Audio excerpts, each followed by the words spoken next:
அது மட்டும் இல்ல, இந்த புதுச்சேரி கவர்மெண்ட பத்தி நாம சொல்லியே ஆகணும்.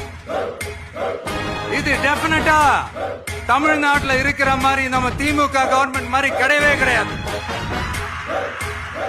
ஏன்னா வேற ஒரு அரசியல் கட்சி நடத்துற நிகழ்ச்சியாகவே இருந்தாலும் அந்த நிகழ்ச்சிக்கு தன்னெழுச்சியா வர நம்ம மக்களுக்கு பாதுகாப்பு கொடுத்து பாரபட்சமே காட்டாம இந்த கவர்மெண்ட் நடந்துகிட்டு இருக்கிறாங்க. அப்படிப்பட்ட இந்த புதுச்சேரி கவர்மெண்ட்டுக்கும் நம்ம புதுச்சேரி சிஎம் சார் அவர்களுக்கும் இந்த நேரத்தில் என்னுடைய மனப்பூர்வமான நன்றிகளை தெரிவிச்சுக்கிறேன்.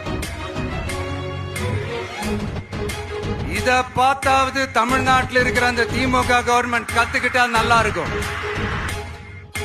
ஆனா அவங்க கத்துக்க மாட்டாங்க. பரவாயில்ல, வரப்போற எலெக்ஷன்ல 100% கத்துக்குவாங்க. அத நம்ம மக்கள் பாத்துக்குவாங்க.